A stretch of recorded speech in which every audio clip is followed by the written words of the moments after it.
Um, Before we begin, I'd like to acknowledge and celebrate the First Nations people on whose traditional lands we meet and work. Today, I'm joining from the lands of the Bidjigal people, and I'd also like to pay my respects to the elders, both past and present, and extend that respect to other Aboriginal and Torres Strait Islanders who are present here today. So thank you, everybody, for joining us today at this CSRH/SPRC seminar. It's our first of 2025, actually. So thank you, Kerryn and Karen, for agreeing to present today. So I'm delighted to introduce Dr. Kerryn Drysdale, a Senior Research Fellow at the Centre for Social Research in Health, and Professor Karen Fisher from the Social Policy Research Centre at UNSW, who will be presenting on co-designing intersectionality in an LGBTIQA+ disability storytelling project. Kerryn conducts research at the intersection of social inquiry and public health, particularly in the experiences and expressions of health and well-being among communities marginalised from mainstream health systems. And Karen leads the Disability and Mental Health Policy Programme in Australia and Asia. So Karen and Kerryn will speak for around 40 to 45 minutes, and this will be followed by a Q&A. So everybody, if you could just please make sure you're muted, this will help the audio. And if you have questions during the presentation, we have the chat, so feel free to add any questions that you have during the chat, or so in the Q&A section. Afterwards, I can go through your question, or if you would actually just like to ask it yourself, I'll invite you to do that too. Or if you'd rather not, I'm happy to read it out. Please note that Zoom has an auto captions function that you can turn on by clicking the CC closed captions button towards the right-hand side at the bottom of the screen. So that's it from me. I'm going to hand over to Kerryn. Thank you, Kerryn. All right. Hi, everyone. I just wanted to echo Kira's acknowledgement of country, and I want to acknowledge that I'm on stolen land. I'm on the lands of the Muwinina people of Nipaluna, or so-called Hobart. And devastatingly, the Muwinina peoples did not survive colonisation and the violence of dispossession. And so I extend heartfelt gratitude to the Palawa and Pakana peoples of Luachita, or Tasmania.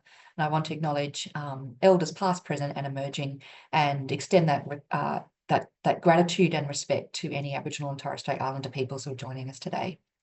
So what you can see on the screen right now is just an excerpt from the Our Voices, Our Lives, Our Way website. I'm going to go with OVOLOW going forward because it's a bit easier to say, which contains training modules for LGBTIQA+ people with a disability to self-advocate and advocate for others using digital storytelling. So alongside myself and Professor Karen Fisher, our research team also included Kira Smith and Sandra Gedera, who are both from SPRC, as well as Christy Newman from CSRH. And we also had the privilege of having UNS advisors to the project, Rosemary Kayers and BJ Newton. So just really quickly, the National Ethnic Disability Alliance, or NEDA, engaged this research team from the Social Policy Research Centre at UNSW to undertake this evaluation of the Our Voices, Our Lives, Our Way project, for which they had partnered with LGBTQ+ Health Australia. So we had the pleasure of following the project from our initial response to the open tender for evaluation in November 2021 to the project's completion in February 24 and our final evaluation report that was submitted in May 24. So it's a journey of about 3 years together with LHA and NEDA.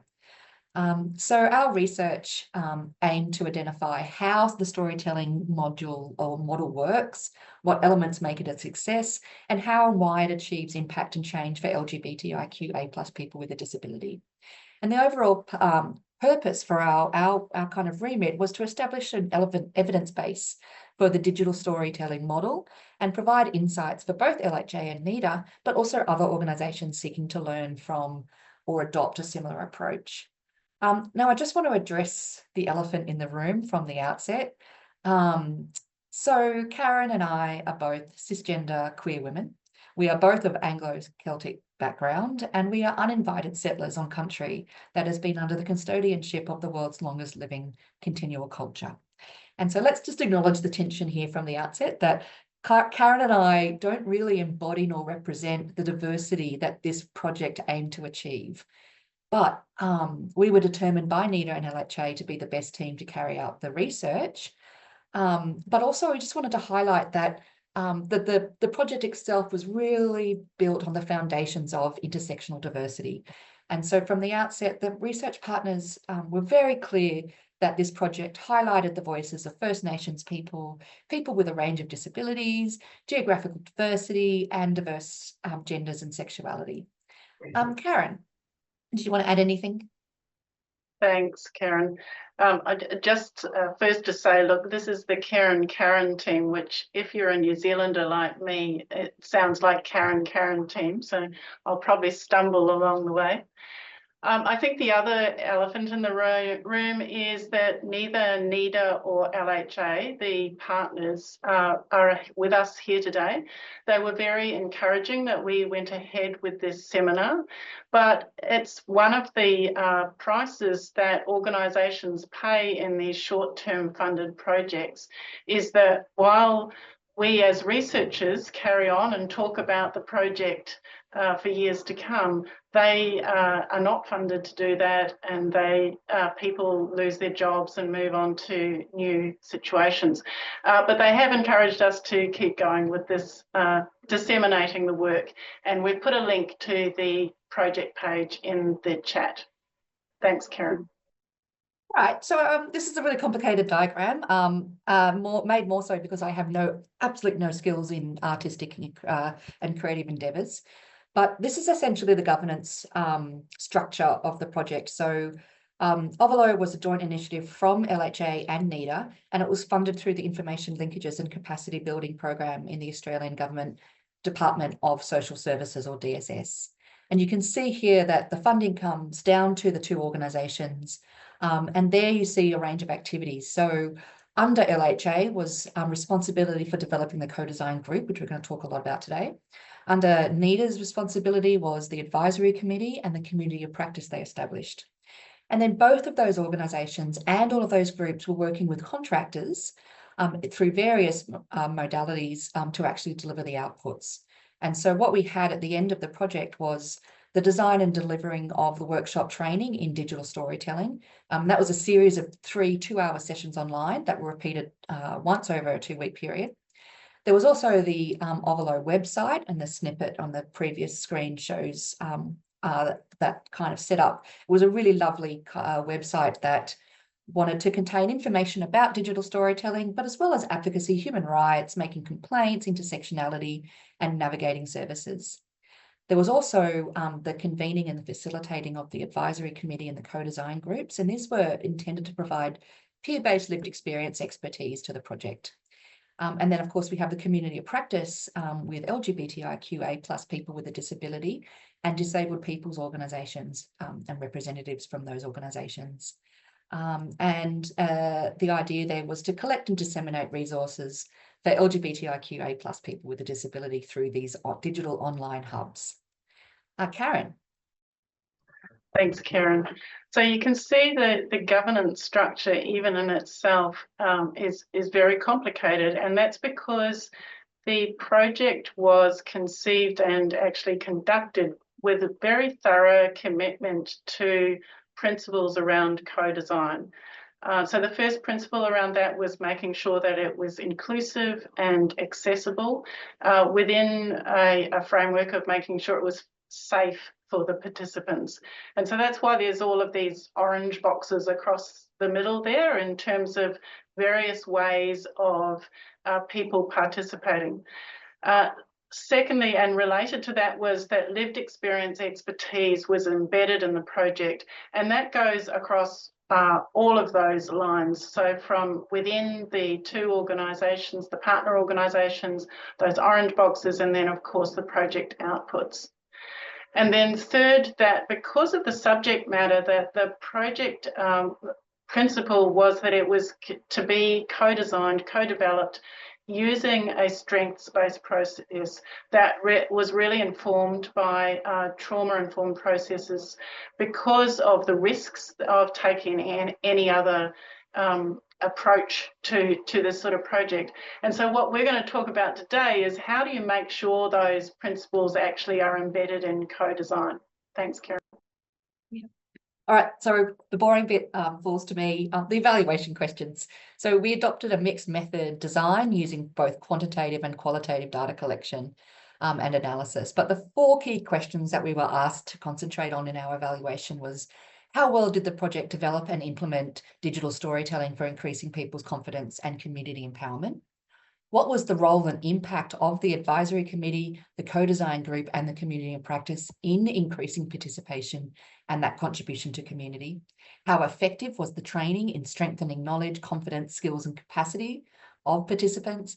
And also, how was the shift from face-to-face, as it was originally designed, to the online delivery experience due to the COVID pandemic? And how did that shift impact the processes and outcomes of the project? Because we're focusing today on co-design, we're really going to focus on answering the first of those 2 questions. Kerryn, did you want to add anything there? Thank you. So for those of you who are more interested in the content and what the project did and what it achieved, we need to apologise. We can't do all of that in one seminar, but it is available in the report that's online, and we've put the link there for that. And one of the accessibility principles that we have in that is that there is a very short summary that's accessible, and then a slightly longer summary. So you can find the bit that you're interested in that we're not going to talk about today. Sorry. I just also want to acknowledge that some of the people from the partner organisations are actually attending here today. So when we get to questions or in the chat, it would be really lovely to hear from them as well. Thank you so much. Yeah, absolutely. Okay, so I'm going to talk you through some of the main findings that we found as they're related to co-design. And then we're going to talk to you about some of the research processes. So the first finding was that intersectionality was perceived as a really innovative lens to approach the project. So we were talking about the perceived effectiveness of the digital storytelling for increasing people's confidence and community empowerment. And so our analysis focused on the link between the project's stated objectives and its intended outcomes. So there was a real emphasis here on process as much as outcomes. So the OVOLOW project explicit focus on intersectionality led to a really rewarding experience for participants and stakeholders involved. And it was felt to be a really novel aspect of the project. Many participants told us that they appreciated the way that the project combined the rights of people with disability, the diversity of cultural and linguistic experience, and the social and political history attached to LGBTIQA+ identities and experiences. And so an intersectional lens was seen by stakeholders as a foundational guiding principle for the project, and that should inform any kind of future initiatives as well. And so, as one stakeholder said, recognising that the intersectional experience is really important to this project. So I think that was done really well, and I think that it would be really good to take into future intersectional projects. And so the project stakeholders commended LHA and NIDA for both working at the intersections of LGBTIQA+ people with a disability, while acknowledging that each of those organisations held their own expertise in particular areas. But workshop participants were also really complimentary about the novel focus on intersectionality, as the previous experiences of advocacy training were restricted to the rights of people with disability. So one workshop participant told me that their intersectional identities were affirmed through the process of participating in the workshops. And so this person had said, so I think that intersectionality really made sense, and I never really put the connection together until the workshop. And so to have an understanding of how those two identities that this person holds do kind of also have that connection was something that they found through the process of participating in the workshops. Kerryn. Thanks very much. So I think my reflections throughout this talk are really from the perspective of us as being a partner in this project, from doing the research. So it was really important to know that the partners themselves were committed to intersectionality, but also, of course, the university was as well. And that we made sure that what we were doing together was taking this complex learning as we went, based on the lived experience expertise from all of the people involved. What that meant, of course, was that it's a new path. It was a new path for the partners, for the project itself, and also for the research. And that's okay. So part of our role was to keep reminding everybody involved, that's good. That's what good evaluation does. It's responsive and it's formative, and it's particularly informed in this case by intersectionality. Thank you. Okay, so the second finding, that the co-design group commitment reflected the broader commitment to diversity and a notion of radical accessibility. So the co-design group was convened at the very beginning of the project to co-develop training content for the OVOLOW website by using, as Kerryn mentioned, a strength-based and trauma-informed process. The co-design group members were able to articulate their role and their responsibility clearly, and they saw their role as primarily creating content for the website that drew on their lived expertise in the subject matter. The rationale for the co-design group was that the OVOLOW project required the involvement of peers in design. And this process was based on the notion of individual capacity building, where self-advocacy became the targeted focus of the storytelling workshops and the training modules. And so this meant that the diversity among co-design group members was foundational to the processes in which they engaged. So this is a really lovely quote from one of the stakeholders. Obviously, we're not representing everybody, but we have lived experience and using our lived experience to filter things and give our feedback along the way. So we're also using different skills that we have had in different areas like that too. So LHA was responsible for the recruitment, running of the co-design group, and also paying the co-design group members. And the group met monthly for 2 hours online. And of course, the members were paid in a composite way that reflected their lived expertise. But it was the prioritization of accessibility and inclusivity that we feel was key to the success of the co-design group process. And this kind of required a little bit of a trade-off in meeting the principles of radical accessibility with the time that it takes to ensure that attention is made to these processes. So as this quote reflects, I love that everyone's needs were met. There was so much understanding of each individual need to the point that sometimes it took quite a lot of time to navigate and took away from the process moving forward quickly. And I guess on one hand, we all met our access needs, and on the other, it slowed the process down a lot. You know, and this is a lot to achieve in even a 3-year period. It's a really truncated amount of time to do co-design properly. So it's really important also that the diversity of the group met its intersectional aims over time, including diversity in ethnicity with First Nations and culturally and linguistically diverse people emphasised, geography, including rural and regionally situated people, and also people with variations of sex characteristics or intersex people. And this required an iterative and sustained attention, as this one stakeholder said. And I think this is one of the challenges, and we've had to ask ourselves, who's not being heard here? Who's being left behind? Who's not having a voice? And I think that for us, this was really identifying that it was the intersex people, and so we had to address that. And so throughout the process, this was kind of a diversity audit that took place throughout the 3 years, just to make sure that that diversity was being respected and that the accessibility allowed for that diversity as well. Kerryn. Thank you. So Kerryn, part of then what we were doing in the co-design was making sure that the co-design within the project and then the co-design within the evaluation were making opportunities to learn about what was going wrong, what the challenges were, and how they and we could learn from those challenges. I think if you remember that big picture that Kerryn had at the beginning of all the different parts, they were learning different things in different parts. So actually responding to those challenges across parts was very difficult.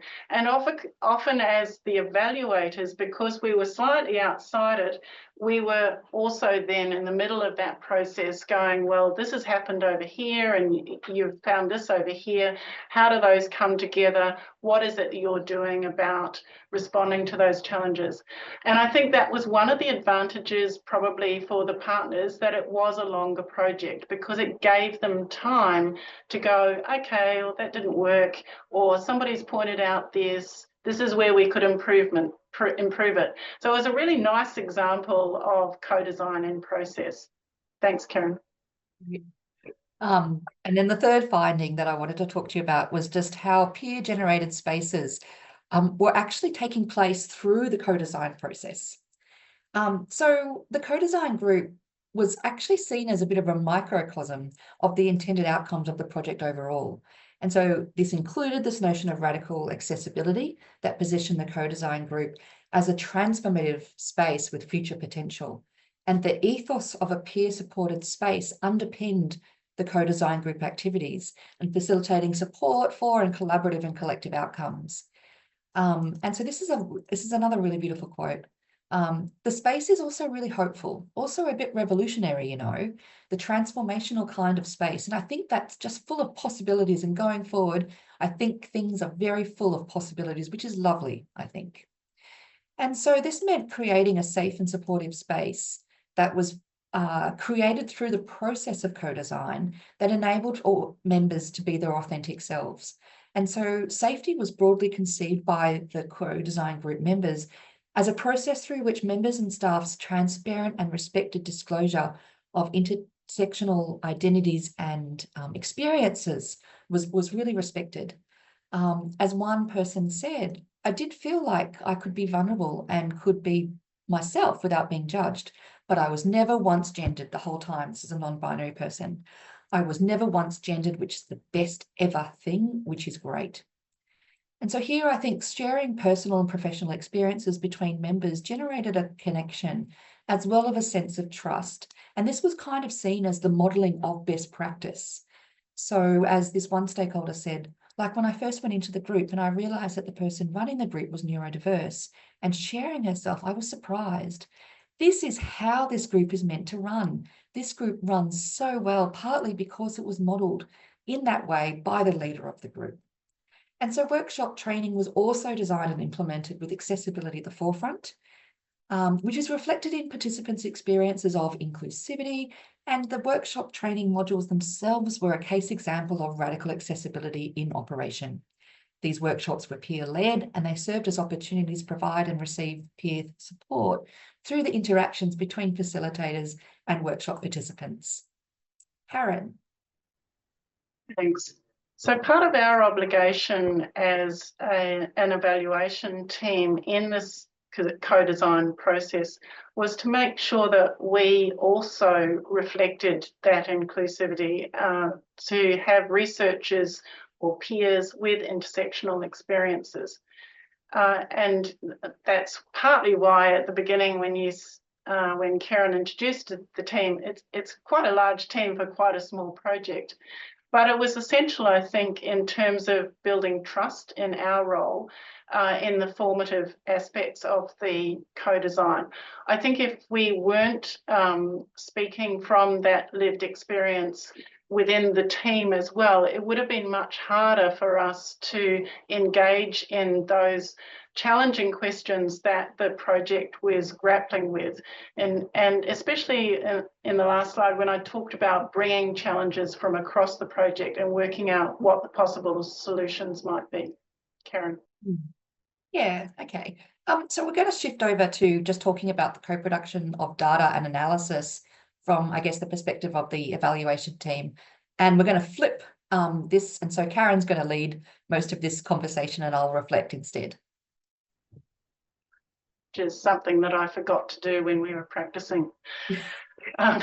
So for me, this project was really interesting. It's co-design is obviously a buzzword at the moment. We all mean different things when we say co-design, but what it enabled us to do in this project, which was set very clear principles around being embedded in the intersectional experience, was to think about how do we deal with co-design for a project that is interrupted by COVID, with people spread throughout Australia. And in terms of thinking about that from an evaluation perspective, developmental evaluation fits very nicely. So this is a type of evaluation when you're not sure what direction you're going because the project's never done before, and therefore the evaluation has to be very responsive to what is happening in the project so that the evaluation can change too. What that requires, of course, is that our approach was had to be very flexible. We had to use a range of methods, fairly standard methods, I must say, in terms of research around using data from the project, interviews and so on, but also making sure that we were minimising the research burden, because it was a lot of management and governance responsibility on the two organisations. So we didn't want them to have to be generating data specifically for the evaluation. It really relied on what is it the project management is finding, and what's the information that's coming out for them to be able to do project management well. Of course, the wrap-up word for all of that sort of approach is co-design, and it was a crucial aspect of in this project because the initiative itself, the project, was using co-design processes. So we had to demonstrate co-design in the evaluation as well. Kerryn? Yeah, I guess I just wanted to add that I felt like we were really invited to come along on this 3-year journey with LHA and NIDA's partnership, but they also treated us as an instrumental part of how the project went about and achieved its aims, especially because we were able to offer those insights and reflect on earlier findings with them. So it's not like we held everything back until we had the final report and we just handed it over and said ta-da. And we were really clear to communicate our perspectives throughout the process. And for me, I think with the methods that we used, it felt like we weren't just doing a stock standard quant-driven evaluation, but it really saw the data as the co-collection and the co-designed aspect to the evaluation, that we were generating data with the participants and the stakeholders, rather than just analysing data that was given to us. And I guess that really meant that I had to sort of adjust my usual approach to ensuring that we were also mirroring radical accessibility. And so one of the things we did was to adopt the LHA and NIDA protocol of using symbols, such as the ones you see up the top there, where the exclamation mark was for your information, and then the question mark denoted to people that we were looking for their feedback and wanted a discussion around this. Thanks. So the final one that we're going to speak about in terms of the evaluation process is to talk a bit more about ethics, especially in this project where there were lots of situations where the project or the evaluation could have caused harm. And so it was very important that we were making sure we were going through an ethical process. As well as the usual formal ethical processes, we had a lot of reflective discussions with the partners and with the various groups about what methods we could use and how we could use it and make sure that they were ethical. An advantage of COVID, if there ever was such a thing, is that the project was longer than intended, and so we were able to add an extra method, which we called observant participation, or participant observation would be another way of putting that. And that came about because we had such a diverse team with lived experience. So we had to ask ourselves and the participants in the project about the strategies to make sure that the other participants felt safe, that our researcher with lived experience was participating in the workshop, that reassure that the researcher would focus on their own observations about their own participation, and that they wouldn't be observing like a fly what it is that the other participants were experiencing. Interestingly, what this meant was that we spent longer than usual developing a researcher safety protocol. This is what we usually do in many disability and mental health projects. So making sure not only are the participants safe, but also the researchers. And in this case, because that was observant participation, we had to be extra careful. And I'll hand over to Kerryn on that. Yeah, so spoiler, the researcher with lived experience who participated in the workshop training was me. And so I'm someone who lives with complex PTSD. So I met their eligibility to participate, but I hadn't really anticipated the strain that it placed on my own mental health when I had to attend advisory group meetings and co-design group meetings and disclose that eligibility. And so it was really important to Kerryn and I that we formulated a research safety plan, and we submitted that to ethics along with the usual stuff that an ethics committee has to approve. And so our safety plan included things like the fact that I would be setting up debrief sessions with Kerryn following my participation in the workshops, that I also notified my own existing supports that are of my intention, and to make sure that I employed my own self-care processes following my experience. And then we also had a lot of talk around disclosure, and we worked with LHA and NIDA to develop that safety protocol. So for example, I would only disclose information that I was personally comfortable with. If I became upset or distressed during the workshop training and needed to take a break, I would follow the safety protocols that were developed by LHA and NIDA for all workshop participants. And also if other people appeared visibly upset or emotionally distressed, the workshop convener would follow that safety protocol, which might mean asking me to leave, and I would just leave immediately. None of that did happen. And I just want to reiterate that we did seek the consent of every participant in the workshop before I joined it. So they all knew that I was coming and who I was and what my job was going to be. Okay, so we're just going to close with just two last things. One, we're going to reveal some recommendations that related to the co-design and intersectional aspects of the projects, and then maybe just reflect on how to do this type of evaluation.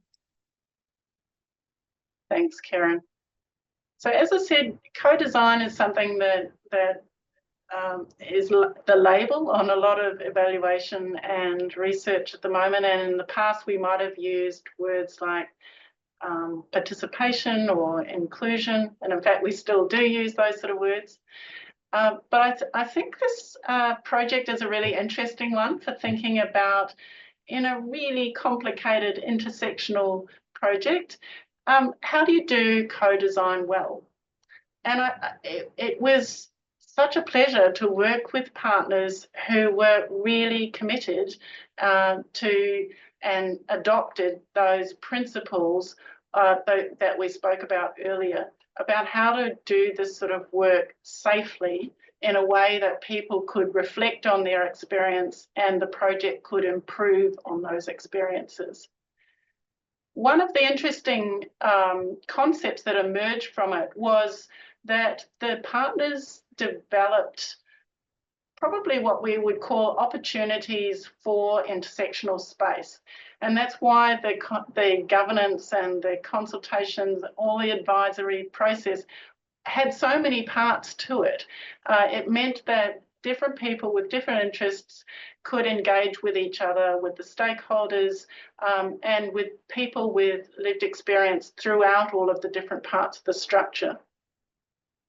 Of course, that means that the partners had to establish processes to form and reflect and refine good working relationships, and that's particularly hard.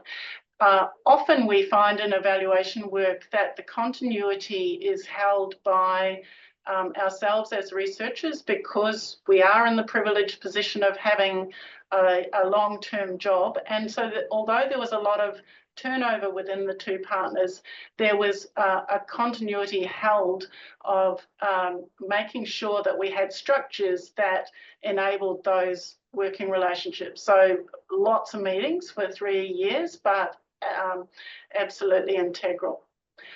And I think what this revealed to us when we came to write a final report that you can read on the website was that there was a very strong synthesis then between what were the intended project outcomes in terms of health and well-being of people with this particular lived experience and the actual process of co-design. So the project itself demonstrated what it meant to have good intersectional practice. Kerryn? I just wanted to say that we have much more recommendations, many more recommendations, I think 11 in total, which you can see on the full report, and I'll show you the QR code in a second. And that's, read that at your leisure, because they're also important, but we just focused on the ones that were related to co-design. Thank you. So our final slide here again is a screenshot from the second website that the project produced. So this is a resource hub, which is an ongoing hub, really useful hub with all sorts of resources that are relevant to this intersection of lived experience. I think for today's webinar, it's important for us to close the loop in terms of reflecting about what it meant to work from an intersectional perspective. As a disability and mental health researcher myself, I'm always in the position where I should declare my positionality, but this was the first time, probably apart from claiming New Zealand heritage, that I was speaking about my intersectional experience and to include other aspects such as sexuality. And I think that was actually really important for me in terms of thinking about being held to account by the co-design groups. They were so confident and proud and committed in terms of those principles that, of course, that extended to all the members of the research team as well. So the process of the research evaluation then mirrored the processes of the projects. I think it's a really useful example of an evaluation, why evaluation can be useful. Often these disability projects are very short term, but they do include an evaluation aspect. Evaluation can be really boring and just for accountability, or it can be really complicated and part of making sure a project is good during the process. Kerryn. Yeah, I guess I definitely had some preconceived ideas about what an evaluation was. And this was the first time that I carried out such an evaluation, such a complicated evaluation, and such a evaluation that took place over 3 years. But, I think it was really important that the research team mirrored, I guess, what was happening in the OVOLOW project. And so Kerryn was incredible at mentoring me, explaining very slowly and carefully and respectfully what she means by evaluation that really butted up against those preconceived ideas that I had. And what it meant is that by following Kerryn's kind of guidance and the way that Kerryn does this type of research, I could also lean into the way that I like doing research, which is with people and communities and with a notion of the co-production of knowledge rather than this kind of detached arm's length research from the outside looking in. So it was really important for me to have that relationship with Kerryn over that 3 years and to feel very supported in my own journey of learning about it. And one other thing I just wanted to say really briefly is that there's a really strong imperative for witnessing in this project. As a researcher conducting interviews, often with multiple individuals at the one time, and also being part of the workshop training itself, I could really observe, and indeed even the meetings between LHA and NIDA, I was able to observe and witness the dynamic between all aspects of the project, participants, sponsors, stakeholders, And I could see just how much they really got out of this project. So, you know, just echoing what Kerryn had said about the process being just as important as the outcomes, is that they were really implicated in each other. And I don't think we could have actually been able to tease those apart in any way that would make sense. So thank you, everyone. There's a QR code that will take you to the report, and Kerryn's also dropped it into the chat. I would really love to take this moment to thank the workshop participants and project stakeholders who generously shared their experiences and insights, and also for the support of NIDA and the LHA teams and the UNSW advisors to the project. So thank you, and I'll stop sharing and we can move to questions. Thank you, Kerryn. That was a great presentation. Well done to you and to Kerryn. We've got quite a few questions in the chat, some of which Kerryn has very efficiently already managed to respond to, but I'm guessing some of those might be of interest to other people who haven't been able to keep an eye on the chat. So just to flag for people that in the chat at the moment, there are links to, there's a link to the report, the evaluation report. There's also a link to links to resources from the project. So feel free to follow those or copy those.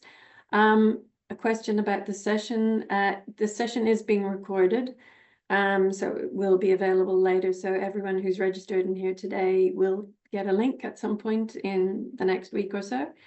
And then there was a question about Aslan interpreters, and apparently in the registration people can request that.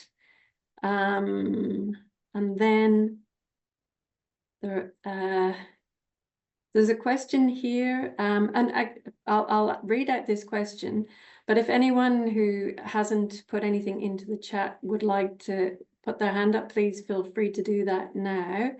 And I'll begin with a question from Ro. It sounds like the participants are seeing intersectionality as being about an intersection of identities. Was there any focus on talking about intersectionality as an intersection of systems of discrimination? And Kerryn's responded to that. I don't know, Kerryn, if you want to add anything further.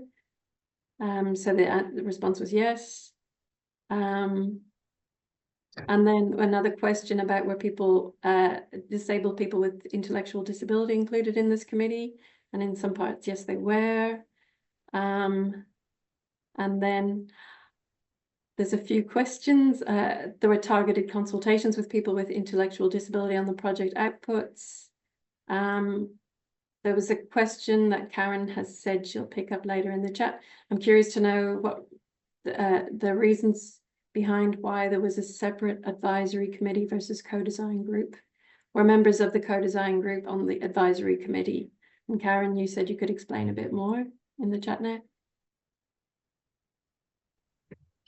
Thanks, Kira. I might need you to remind us of the individual questions, and also there are some participants here today from LHA and NIDA who might like to step in and explain from the perspective of the partners. So I'll start with the question about intersectionality and intersection of discrimination and intersection of service systems.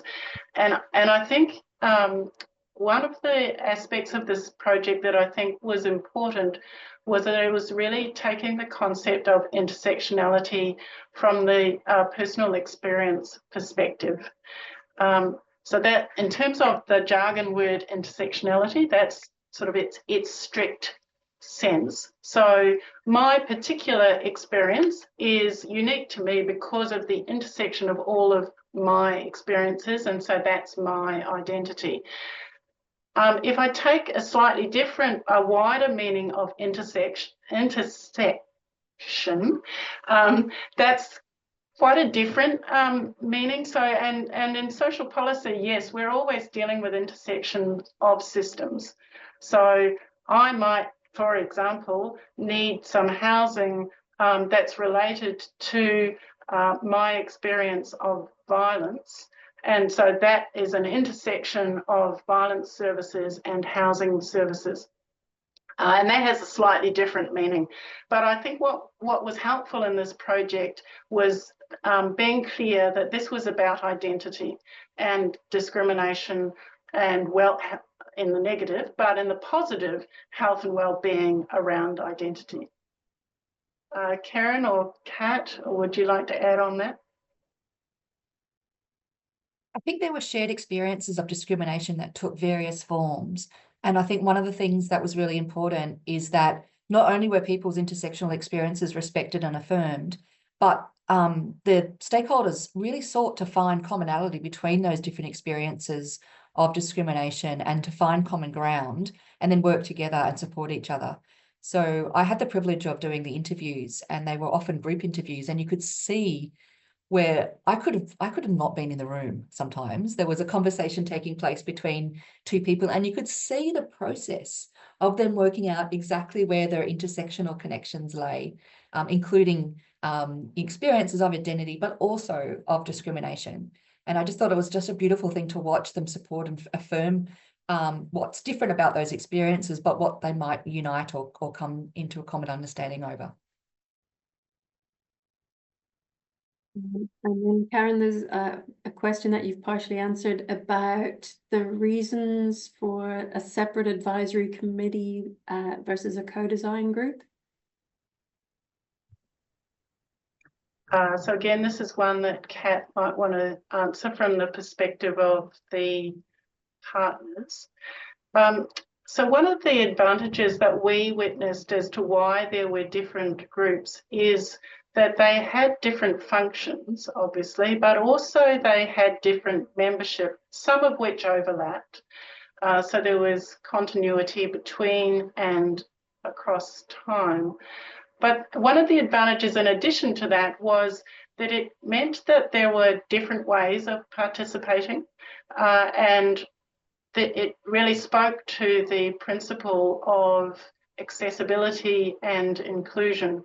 So whereas some people may want to join this for very detailed work around co-design, others might be more interested in the bigger question around what the purpose and what the whole format of the project might look like. I think the other aspect that we didn't speak about today was around the contractors. So we've said that there were, the outputs included a couple of websites and some resources on those and some workshops, and there were contractors for those. Each of those sets of contractors also included lived experience. So it was another opportunity for participation and lived experience expertise coming through. Kerryn? I guess when I add to that, it's messy, right? So even though the two groups had their roles really clearly defined and they had different functions, so, you know, the advisory group was sort of to provide oversight over the entire project and all its working parts, and to really use their expertise to guide how accessibility could be achieved, how intersectionality could be achieved, how diversity could be achieved. And the co-design group had a very specific task in designing content. And that's not to say that it worked perfectly, because it is really messy. So, you know, we've sort of said that things worked really well, but of course, part of that is acknowledging the messiness. So some advisory group members wanted to have more input into the co-design. Some of the co-design group members wanted to be able to speak directly to contractors to get their points across, rather than relying on LHA or NIDA to sort of be the medium of that communication. But I think the way that those challenges were approached, it wasn't just, this is the way we do it. Like, you know, and so many advisory group members were saying, this is such a different advisory group to what I'm used to doing. And the co-design group members, this is such a different process to what I'm used to doing. And I think that that was part of that process is LHA and NIDA both trying to work through the challenges as they arose in a really collective, democratic way that still held true to those principles. So, yeah, not saying it was easy. I do not envy the task that they had in doing that. But yeah, there were some overlaps, and there were some missed opportunities for overlaps as well. Thanks, Kerryn. Another question, how did you navigate cultural responsiveness and safety as it applies very specifically to Indigenous and people of colour? How did you create radical accessibility? Again, this would be one of the questions that we would love to throw to our partners, but Kat's not in a place where she can turn the microphone on and speak to that question. So Kat, please forgive me for speaking. It's something that really you ought to speak to. But I would like to say that as from the evaluation perspective and being part of the project from the very beginning, it was very clear and it was so important that they placed cultural safety at the forefront.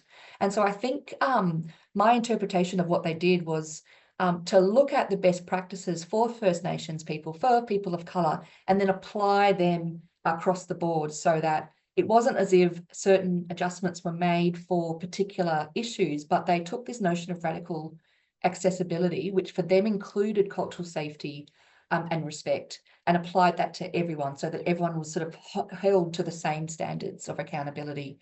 In the process of it, I mean, we weren't able to sit in on every single meeting. We had some insight into it, and we had meeting minutes and process documents and things that we could review. But we saw that there was that commitment in bringing everything down to the most radical, accessible way that people can engage. And that was sort of brought through across the entire project. So rather than having specific protocols or guidelines for particular people or populations or communities. I think it's important to say, of course, that's really hard. It was really fraught. It wasn't an easy project for anyone. I mean, we're people. We don't agree with each other. And so bringing radical accessibility means someone like me who's totally impatient goes, oh my God, speed up. Whereas for somebody else, it's far too fast. And so I think part of that radical accessibility is learning respect for each other and then witnessing the benefit of that. So Kerryn briefly mentioned the witnessing.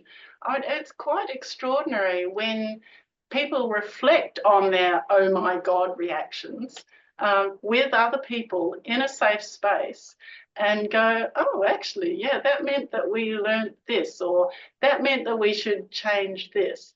But that's really hard. And I think commitment to that is what makes it possible. I think nobody came out of this without scars, but we also came out of it thinking, yeah, it can be done. Yeah. And the witnessing goes both ways. I was being witnessed as well, you know, going to advisory groups, disclosing my eligibility, answering questions, trying to be as open as possible and transparent as possible. You know, I felt like I was being witnessed as well. And that was quite confronting as a researcher who usually gets to be sort of somewhat faceless in a lot of these sorts of things. At least my own personal life experiences aren't usually put up on the table in every research project that I do. Thank you, Kerryn. We've got loads of questions. We'll hopefully try and get through them all. So one of the questions was interested to hear an example of how the developmental evaluation approach enabled innovation redesign as the project tracked along. So one of the examples we spoke about during the presentation, so that was the observant participation. So usually in our mixed method evaluation, we include some sort of participant observation. And usually in our research teams, we have researchers with lived experience, or at least advisors with lived experience. I think what you would call developmental about this approach was, as we described, this is a very, very deep understanding of what intersectionality meant, including the risks, including the likely trauma, and really thinking about, well, how do we make this safe for everyone? And that whole process came in the third year. I don't think anyone would have had sufficient trust in any part of that project for us to have had that conversation in the first year. And as it was, it took a long time to have lots of conversations about it. So it's a developmental evaluation, which is a very accepted way of doing evaluations, and the Australian government loves it these days because it does admit that, yes, innovation's a good thing, so you can't set up a randomised control trial in something when you don't know what it is that you're randomising. Developmental evaluation does mean that you actually have to build relationships, proper relationships, not just the rhetorical relationships, to be able to have the trust, to be able to change the evaluation. Thank you, Kerryn. So somebody has requested links for the report, which I'll add. Also, the QR code isn't going anywhere, so someone's already added that. Let me see. It sounds like the participants are seeing intersectionality as being about an intersection of identities. Was there any focus on talking about intersectionality as an intersection of systems of discrimination? And yeah. Then Kerryn, you've kind of addressed that already. Can you give a few more examples of the elements of radical accessibility? I guess some examples of what I could observe both as being someone invited to sit on the co-design group and the advisory committee for limited aspects, and also a workshop participant.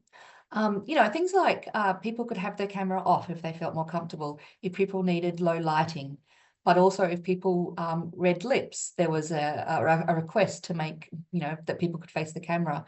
So there was a kind of a collective negotiation in each and every meeting instantiation where people sort of collectively negotiated what's going to work best to ensure that all people can participate. It wasn't always 100% successful. I mean, I don't think it could ever be, but I think just leaving the space for that. So really slowly going into meetings, you know, not rushing through an agenda. I know that Kat and Grace were super available to all attendees. They would send out briefing notes beforehand. They would send out post-meeting briefings.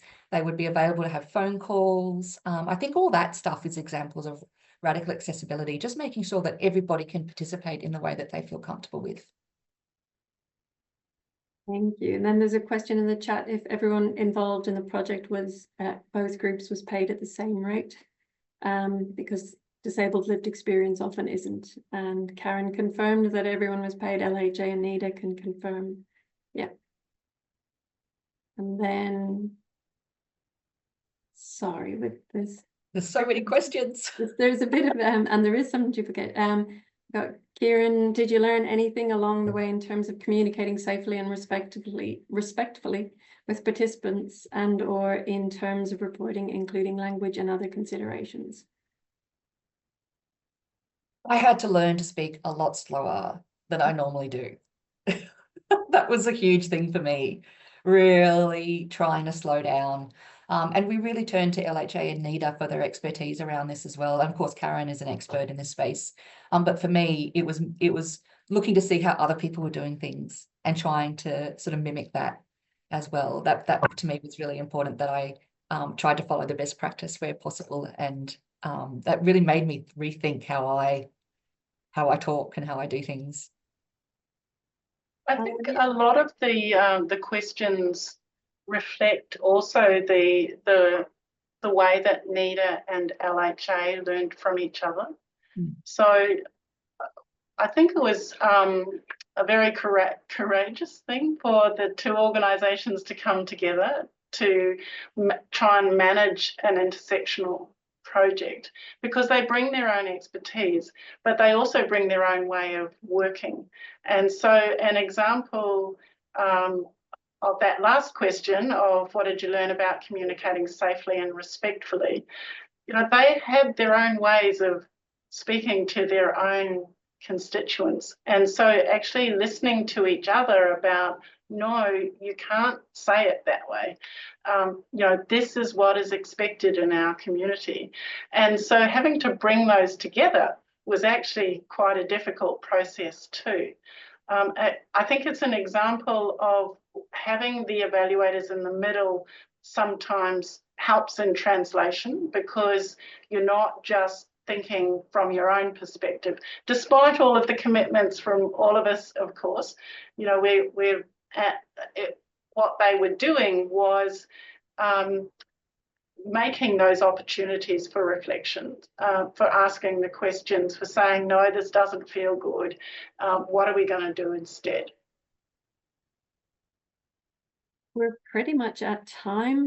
There are still a few more comments in the chat. And I think Kerryn, you've both managed, and Kat has also managed to respond. But I'll just throw it to you both if you want any final words you'd like to wrap up, or I think it's really been great that Kat Londas is here online, and she very generously has put her email in the chat.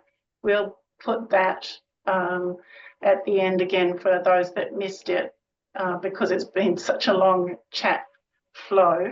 And so you're very welcome to follow up with Kat or Kerryn or myself afterwards. And please have a look online at the report and the two really helpful websites. Thanks, Kerryn. Thank you, everybody. There was often with seminars like this, we don't get a lot of chat questions, so the floor is usually open. And I'm sorry that the chat dominated today, and I hope I hope people didn't feel they couldn't ask questions directly. There was a lot to get through in the chat, I'm afraid. But thank you, everybody, for joining us today. And if you do have more questions, as Kerryn mentioned, there's Kat and Kerryn and Karen, who will be very happy to answer any questions you have. But do check out the resources as well. So they're in the chat. So there's the link to the report, plus the two resource sites that were developed as part of the project. So thank you, everybody, for joining today. It was a great chat-filled seminar. And so we've got another seminar March next month. Details still to be confirmed, but if you're on the centre mailing lists, you should get some notifications about those. So hopefully you'll be back to join us again in March. Thank you, everyone. Bye-bye.